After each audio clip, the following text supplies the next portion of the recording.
Welcome to my YouTube channel my English academy में आपका फिर से स्वागत करता हूँ। आज हम पढ़ रहे हैं प्रश्नार्थक वाक्य। बहुत सारे लोगों ने मुझे प्रश्नार्थक वाक्य बनाने के लिए बोला था कि भाई प्रश्नार्थक इंट्रोगेटिव वाक्य रचनाएं आपको डालनी है करके। मैं सिंपली भाषा में इंट्रोगेटिव क्या है वो आपको समझाने जा रहा हूँ। प्रश्नार्थक वाक्य दो प्रकार के होते हैं, इसके दो प्रकार हम देखेंगे। एक होता है इंट्रोगेटिव और दूसरा होता है WH क्वेश्चन। हम आने वाले वीडियो में WH क्वेश्चन के बारे में भी आपको समझाऊंगा। तो इंट्रोगेटिव प्रश्न क्या है? इंट्रोगेटिव प्रश्न वो कहलाता है, इंट्रोगेटिव प्रश्न क्या है, जब किसी व्यक्ति के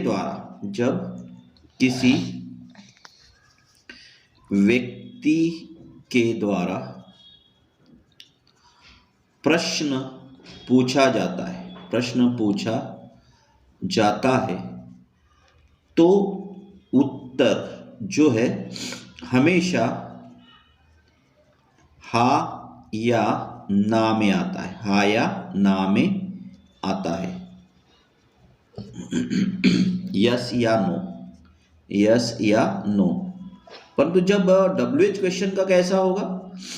WH क्वेश्चन में प्रश्न में हाँ या ना में उत्तर नहीं आता है। इसका कारण होगा या अन्य प्रकार के आंसर्स हो सकते हैं WH क्वेश्चन के, वो हम आगे आने वाले वीडियो में देखेंगे। तो सबसे पहले प्रश्नार्थक वाक्य के बारे में देखेंगे। प्रश्नार्थक वाक्य क्या है? जब किसी व्यक्ति के द्वारा प्रश्न पूछा जाता है तो उत्तर हमेशा हाँ या ना में आता है। जैसे, क्या तुम शाला जाते हो?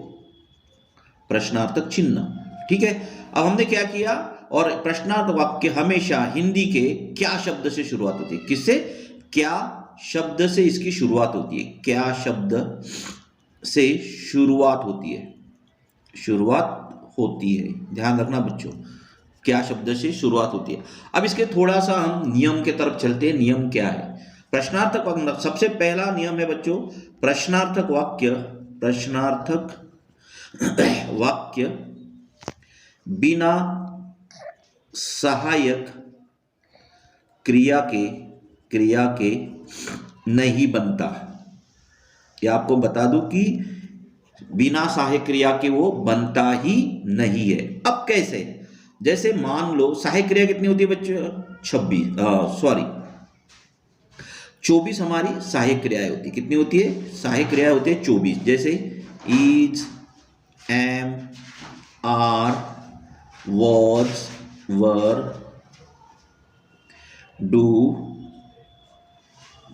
does, did, have, has, had, shall, will, should, would, can, could, may, might, must, dare, used to, ought to। ये 24 सहायक क्रियाएं। अब इन सहायक क्रियाओं में से अगर कोई आए तो सीधे उसको हम कैसे करते हैं? एक वाक्य मैं बताना चाहूंगा। यहाँ पे स्ट्रक्चर देखो किस प्रकार से बनेगा। Subject plus helping verb plus main verb plus object plus other words. हमें अगर इसका प्रश्नार्थक वाक्य बनाना है तो क्या करेंगे? इस हेल्पिंग वर्ब को सब्जेक्ट के स्थान पर और सब्जेक्ट को हेल्पिंग वर्ब के स्थान पर। तो कैसा होगा? Helping verb plus subject. Overall सभी को ये नियम लागू होगा। Plus subject plus main verb plus object plus other words plus question mark. अब यहां पे उपरोक्त सहायक क्रिया में से कोई एक सहायक क्रिया आने पर हम प्रश्नार्थक मतलब इंट्रोगेटिव वाक्य बनाते समय उससे उस वाक्य की शुरुआत करते हैं। जैसे हमने वहां ऊपर में देखा था, क्या तुम शाला जाते हो, सिंपल प्रेजेंट टेंस में वाक्य रचना है।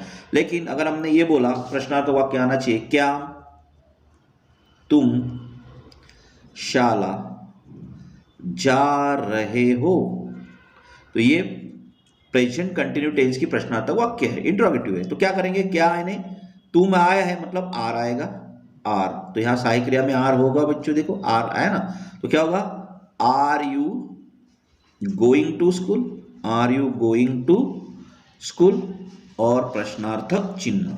तो हमें जब भी उपरोक्त वाक्य में जो भी सहायक क्रिया आए, उपरोक्त वाक्य में जो भी सहायक क्रिया आए, उस सहायक क्रिया में से यदि कोई भी आए, तो उस वाक्य में हमें क्या करना है, उस वाक्य में हमें क्या करना है, सहायक क्रिया लिखकर प्रश्नार्थक वाक्य को बनाना है। जैसे ही इज प्लेइंग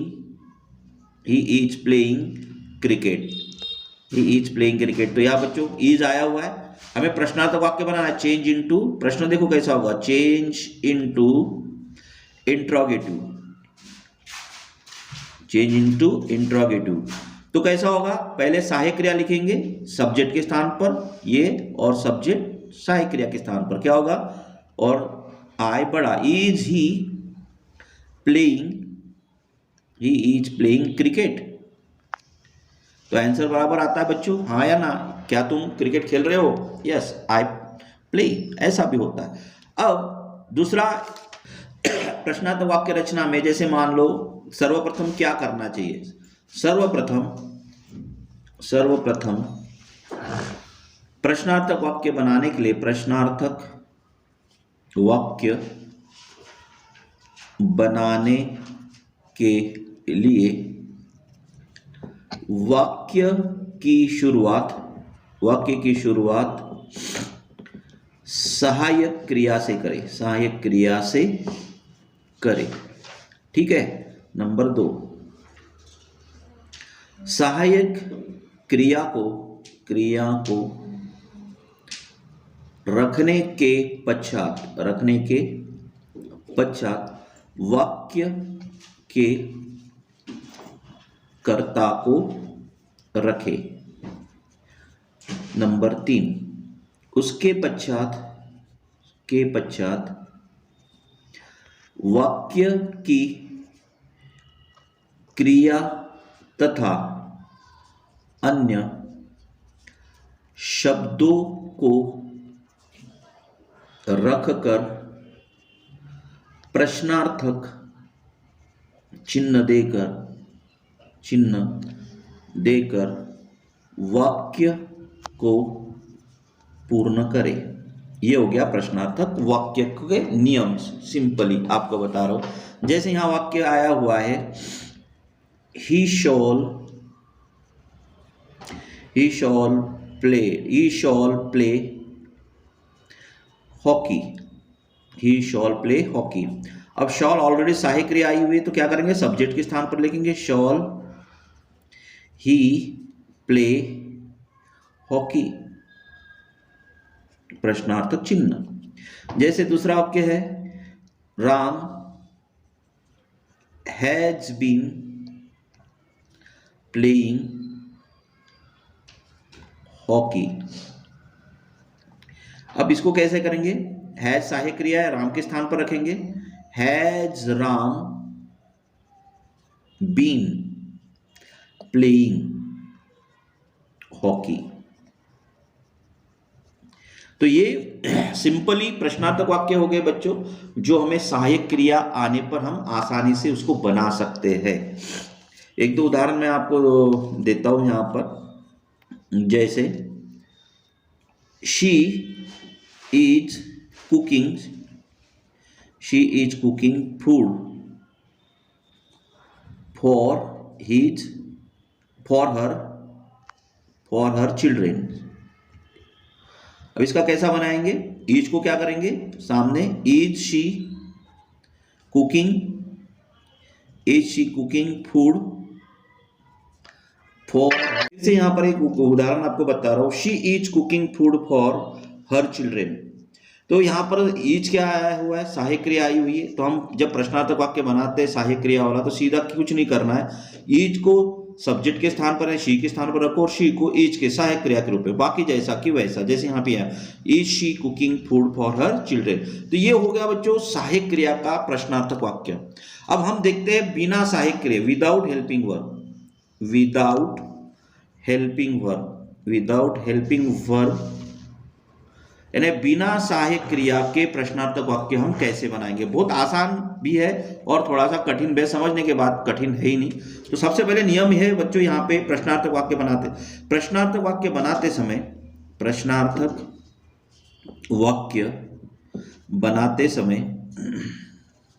बनाते समय यदि किसी वाक्य में सहायक क्रिया नहीं है और वाक्य की क्रिया पहले रूप में है, यानी प्रथम रूप में है, तो प्रश्नार्थक वाक्य बनाते समय डू सहायक क्रिया का प्रयोग करते हैं।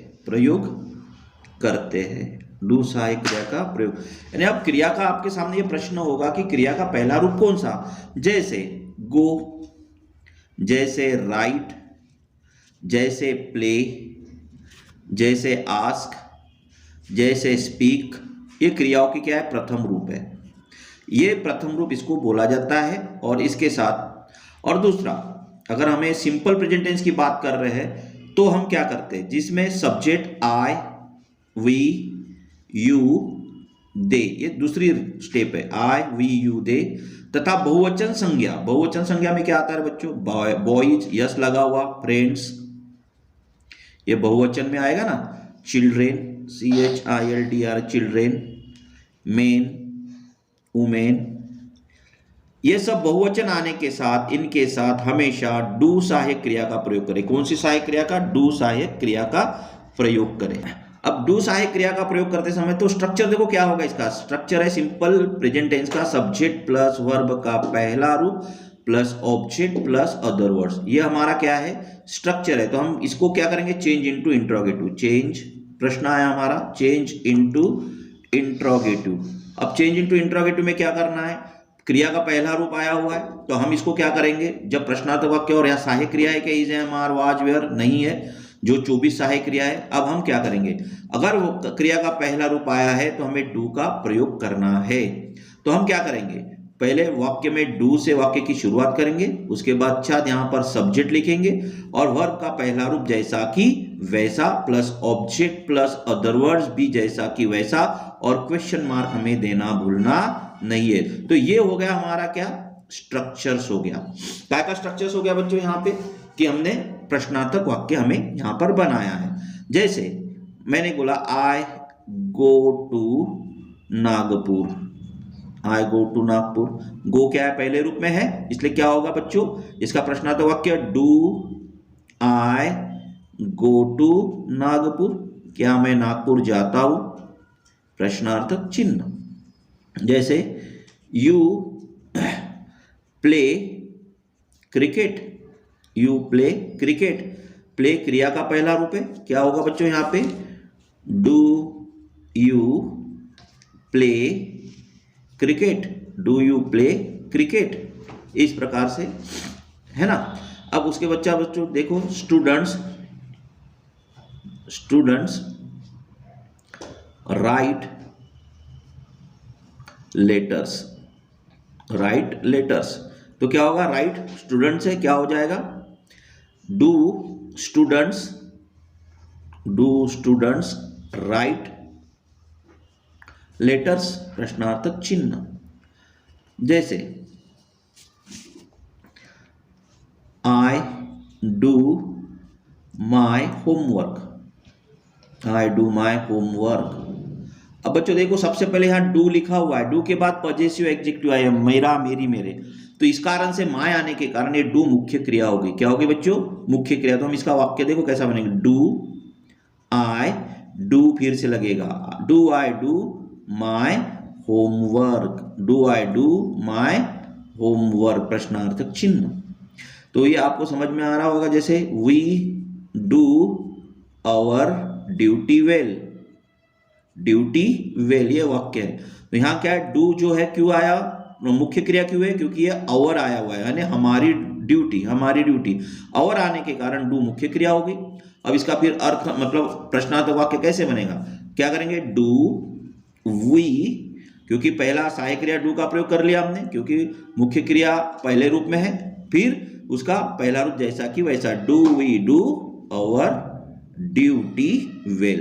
तो बच्चों ये आपको पहला भाग पहला रूल समझ में आया होगा आपको, बिना सहायक क्रिया में डू का प्रयोग कैसे होता है। अब रूल्स नंबर 2, प्रश्नार्थक वाक्य बनाते समय, प्रश्नार्थक वाक्य बनाते समय यदि किसी वाक्य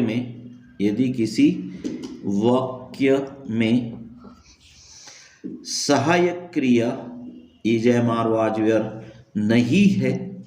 नहीं है और वाक्य की क्रिया पांचवें रूप में है, अर्थात क्रिया को यस या ईएस लगा है, तो सहायक क्रिया के रूप में डज सहायक क्रिया का प्रयोग वाक्य में प्रश्नार्थक वाक्य करते समय उसकी शुरुआत करते हैं।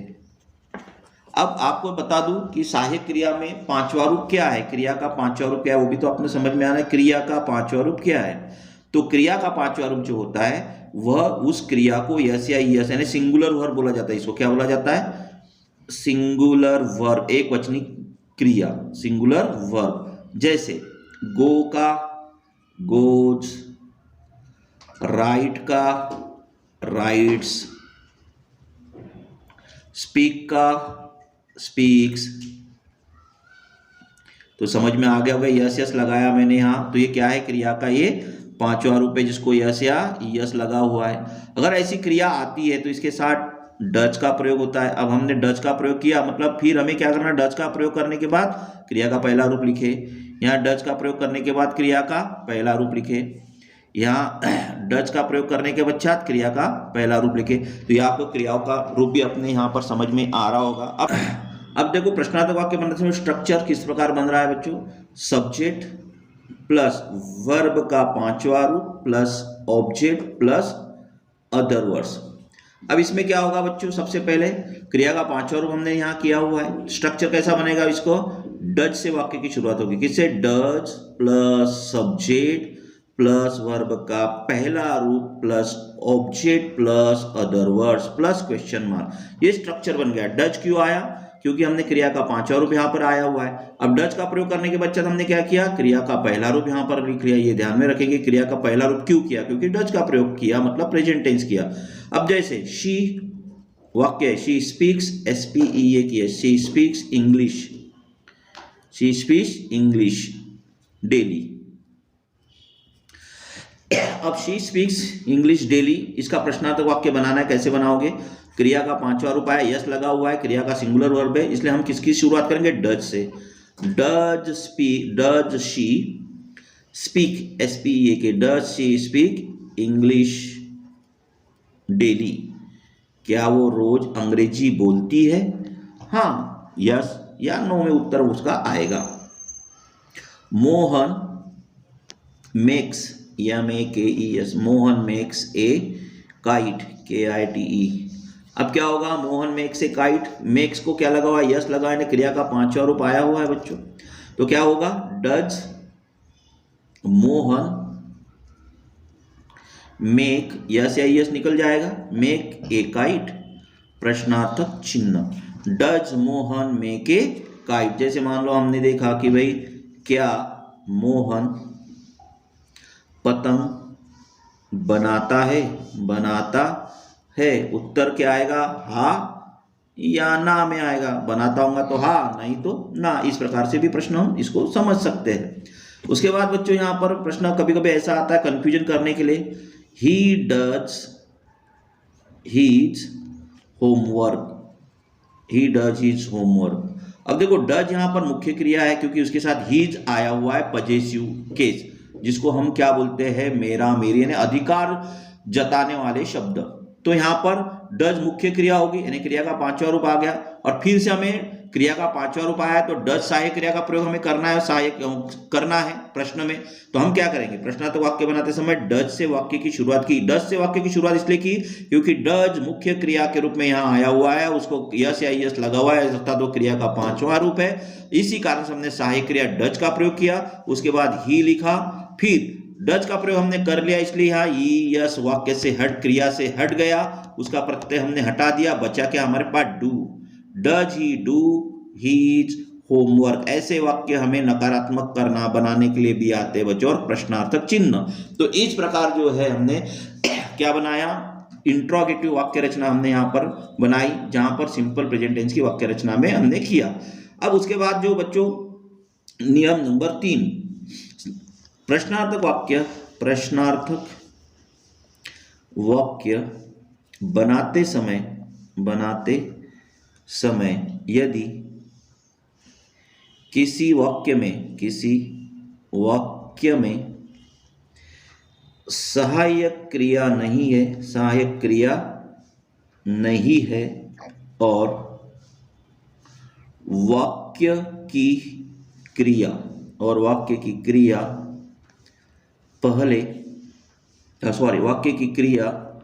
दूसरे रूप में है, अर्थात भूतकाल में है, अर्थात भूतकाल यानी पास्ट टेंस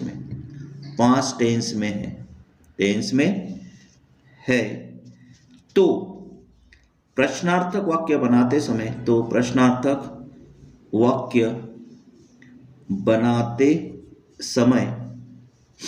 डीड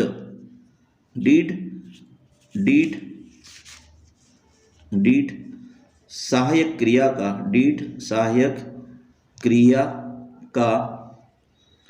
का प्रयोग किया जाता है। डीड सहायक क्रिया का प्रयोग किया जाता है। किसका प्रयोग किया जाएगा बच्चों, डीड सहायक क्रिया का प्रयोग किया जाता है।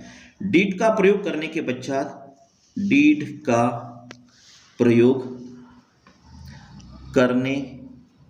पश्चात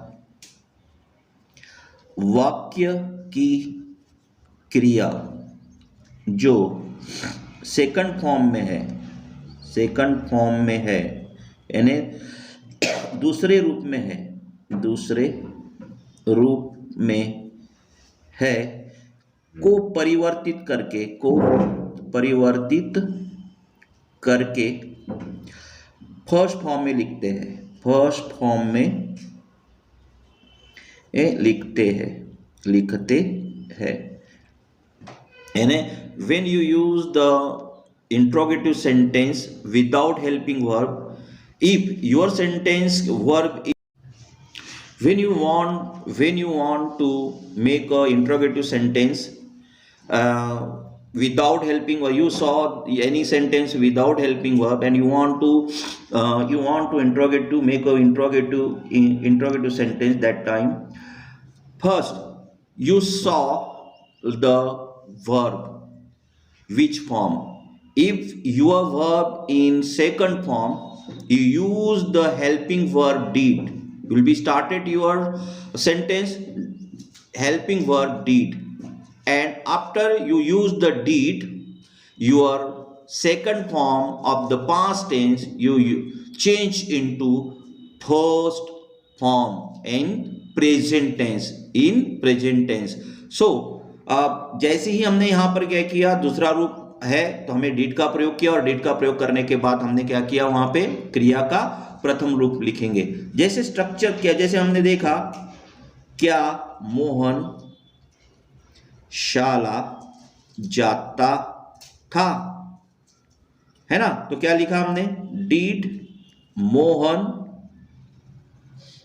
गो टू स्कूल, है ना।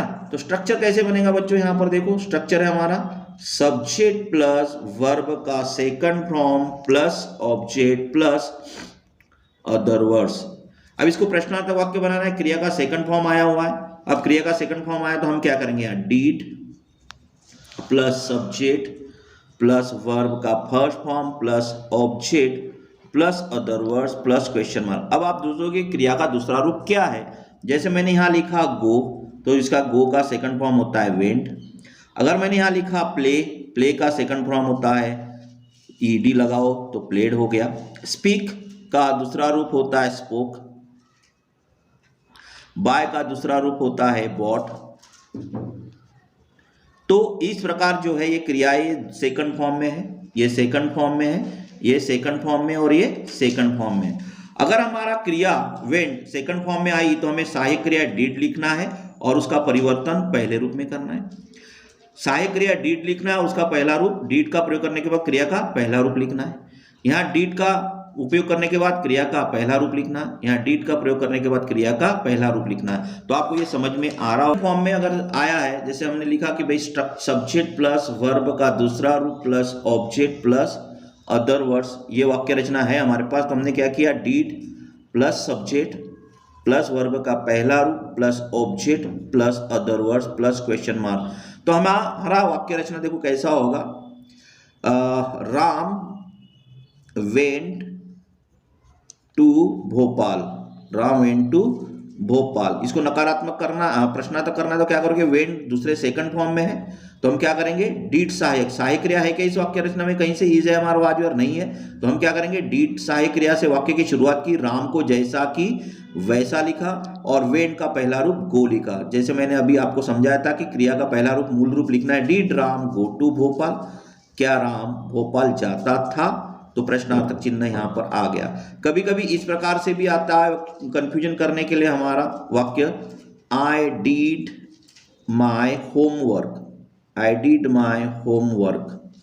अब यहाँ डीड के साथ माय आया हुआ है, पजेसिव एडजेक्टिव आया हुआ है, तो डीड यहाँ मुख्य क्रिया हुआ, मेन वर्ब है। क्या है यहाँ, मेन वर्ब, सहायक क्रिया नहीं है, सहायक क्रिया नहीं है माय आने के कारण। अगर इसके साथ एक चीज बता दो, अगर ये सहायक क्रिया कब होती है, अगर मैं इसको ऐसा लिखता, I did write a letter, देखो दोनों में फर्क समझा रहा हूं बच्चों में, यहाँ I did write a letter, तो ये राइट क्या हो गया यहाँ पे, वर्ब का फर्स्ट फॉर्म है ना, और यहाँ डिड यहाँ पर होता है हेल्पिंग वर्ब। इसको अपन इम्पेसिस सिंपैथिक भी बोल सकते हैं, जोर देकर बोलने वाले वाक्य। परंतु ऐसे इस वाक्य में ऐसा क्रिया आपको दिख रही है क्या, जैसे यहाँ और बता रहा हूं, ही डिड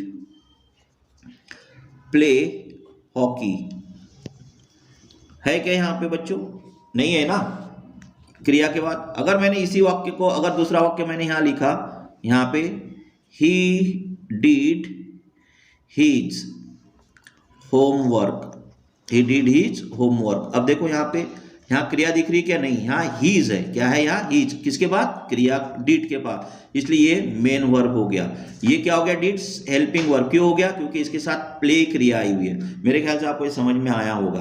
तो हमें वाक्य कैसे बनाते हैं, यहाँ पहला अलग से थोड़ा सा खिचड़ी नहीं करते, अलग से मैं बता दूं क्या लिखा मैंने, I did my homework, I did my homework.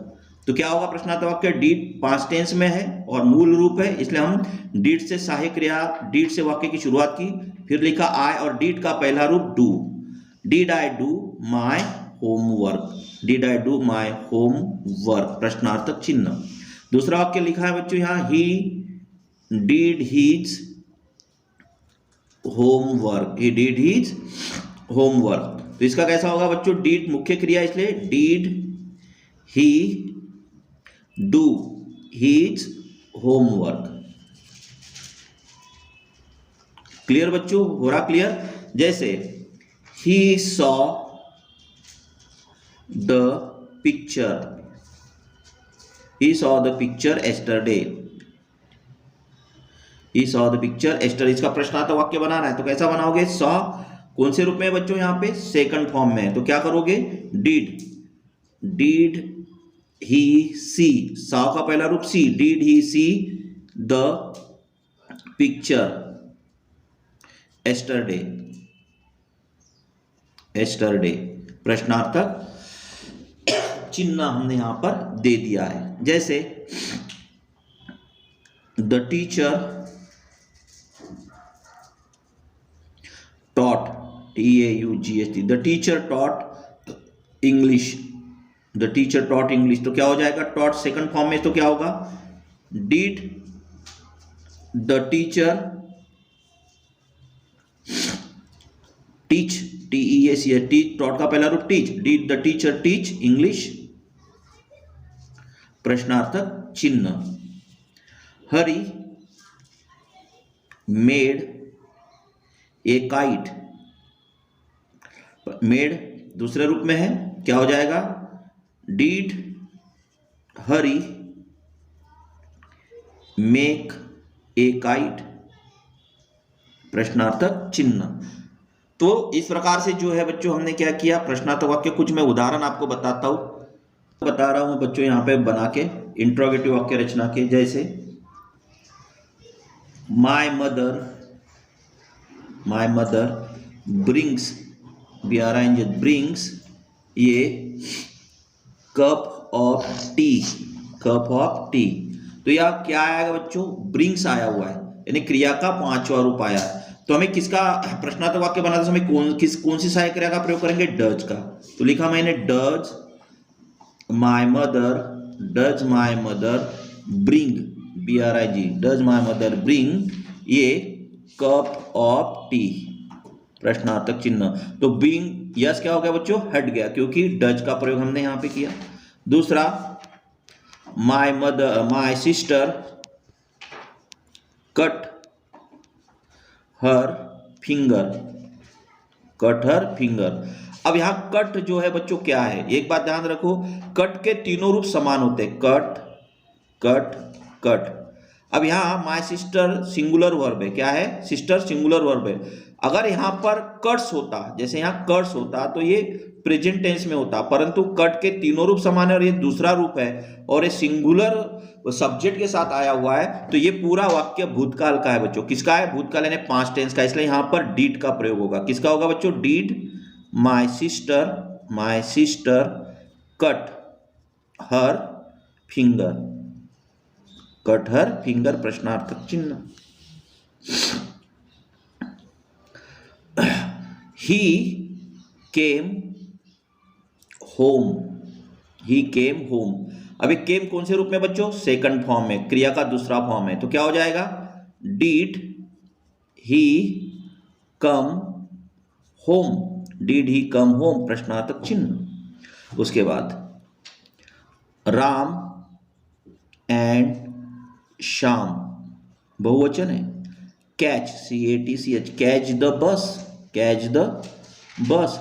अभी क्या है? कैच फर्स्ट फॉर्म में है ना, क्रिया का पहला रूप है, क्योंकि ये बहुवचन आया हुआ है। तो क्या लिखोगे? डू का प्रयोग, तो क्या होगा? Do Ram and Shyam catch the bus, प्रश्नार्थक चिन्ह यहां पर। फिर उसके बाद एक और आपको बता देता हूं, माय टीचर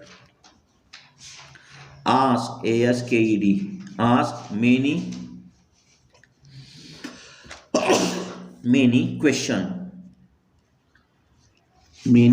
क्वेश्चंस।